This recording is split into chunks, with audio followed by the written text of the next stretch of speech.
राम राम दोस्तों। इस वीडियो में कैरी ट्रेड के बारे में हम समझेंगे कि कैरी ट्रेड क्या होता है और कैसे ये मार्केट को इम्पैक्ट करता है। सोमवार को एक बड़ा फॉल हमने सारी मार्केट्स में देखा, चाहे यूएस की मार्केट हो, इंडिया की मार्केट हो या कोई और मार्केट हो। तो कैरी ट्रेड ने कैसे इम्पैक्ट किया और कैसे इतना बड़ा फॉल कैरी ट्रेड की वजह से आया। आप समझ सकते हो कि पिछली जो वीडियो मैंने बनाई थी उसका ये पार्ट 2 है।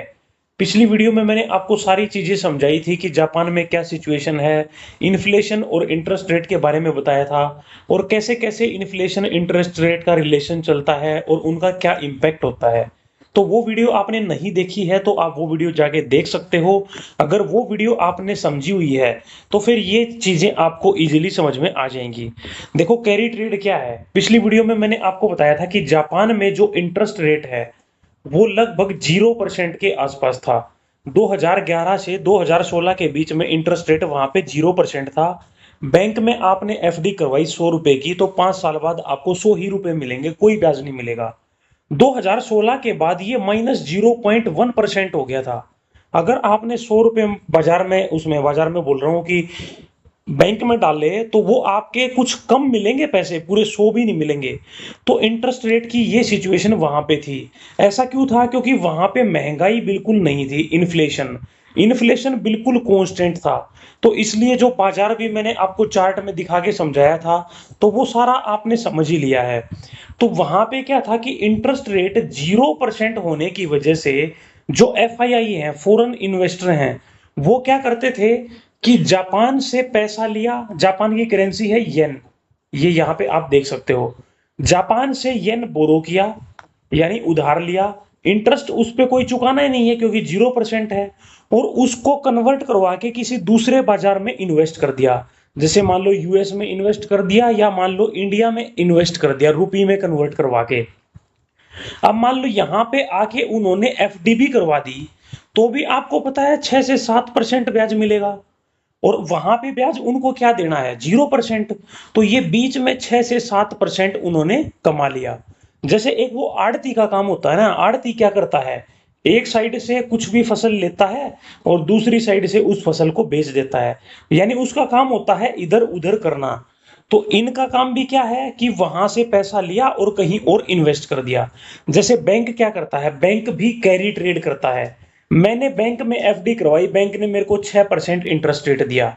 वही सेम पैसा किसी और को 10 से 12% में, मान लो होम लोन के रूप में या किसी और रूप में, बैंक उसको दे देगा। तो अब जो लोग शेयर मार्केट में इन्वेस्ट करते हैं, मान लीजिए उन्होंने जापान से येन बोरो किया 0% पे, और उन्होंने उस पैसे को बाजार में लगा दिया। देखो बैंक बैंक तो बाजार में लगाते नहीं है, क्योंकि बाजार में तो आपको पता ही है, कोई ऐसा सर्टेनिटी नहीं होती कि आपको इतना परसेंट मिलेगा ही मिलेगा। वो या तो बॉन्ड में होती है, ट्रेजरी बिल में होती है, या फिर एफडी वगैरह में होती है। लेकिन बाजार में लगाने से क्या है कि आप ज्यादा कमा सकते हो। जैसे इंडिया में 6 से 7% आप कमा सकते हो एफडी पे या बॉन्ड वगैरह पे। लेकिन मार्केट में इन्वेस्ट करके आप 12-15% तो इजीली कमा सकते हो। 12% तो आपको पता ही है, इंडेक्स ही दे देता है। तो सेम वो चीज क्या है कि मान लो किसी ने यूएस की मार्केट में इन्वेस्ट कर दिया जापान से येन बोरो करके, या इंडिया की मार्केट में इन्वेस्ट कर दिया, और अब वहां पे इन्फ्लेशन बढ़ी। इन्फ्लेशन बढ़ने से इन्फ्लेशन को कंट्रोल करने के लिए इंटरेस्ट रेट उन्होंने बढ़ाया। ये सब पिछले वीडियो में मैंने आपको समझा दिया था। अब उन्होंने 35 बेसिस पॉइंट से इंटरेस्ट रेट बढ़ा दिया। तो जो -0.1% था वो अब बढ़ के हो गया 0.25%। अब हमें तो देखने में लगा यार 0.25% का इंटरेस्ट, इस बात के लिए इतना भूचाल आया हुआ है।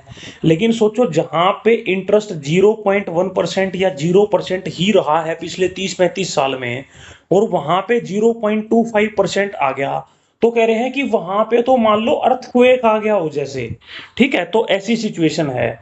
तो अब उससे इंपैक्ट क्या पड़ेगा कि मान लो जैसे मैंने जापान से येन बोरो किया, और 0% पे मान लो मैंने किया, और उस 0% को बोरो करके और मैंने उसको इंडिया में रुपये में कन्वर्ट करवा के इंडियन बाजार में लगा दिया मार्केट में। तो अब जैसे ही वहां का इंटरेस्ट रेट बढ़ेगा, तो मेरे पास मार्जिन कॉल आएगी। या तो मैं खुद से ही अपनी ट्रेड काट दूंगा, या मेरे पास ब्रोकर की तरफ से मार्जिन कॉल आ जाएगी। तो वहां वाले मेरे को क्या बोलेंगे कि भाई इंटरेस्ट दो, ब्याज दो। मेरे को क्या करना पड़ेगा, फिर यहाँ जो मैंने खरीदा हुआ था वो बेचना पड़ेगा। अब मान लो पहले ही मार्केट में फॉल है, मैं बेचूंगा तो और ज्यादा फॉल आएगा, ऐसे ही कोई और बेचेगा तो और ज्यादा फॉल आएगा, ऐसे ऐसे सेलिंग आती रहेगी। जितनी ज्यादा सेलिंग आएगी बाजार उतना ज्यादा गिरेगा। एक चीज आपने हमेशा सुनी होगी कि जो फॉल है वो फॉल हमेशा तेजी से आता है। मार्केट ऊपर जाने में थोड़ा सा ज्यादा टाइम लगाती है, फॉल आने में उतना टाइम नहीं लगता। इसके पीछे कारण क्या है? देखो मार्केट में मान लो एक फॉल आया, बहुत से लोग मार्जिन ट्रेडिंग करते हैं।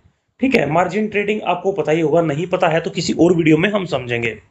तो जो मार्जिन ट्रेडिंग करते हैं ब्रोकर की तरफ से उनको फिर मार्जिन कॉल आती है कि भाई आपका मार्जिन शॉर्टफॉल हो गया है, आप या तो और पैसा डालिए, नहीं तो जो आपके शेयर हमारे पास प्लेज हैं हम उनको बेच देंगे।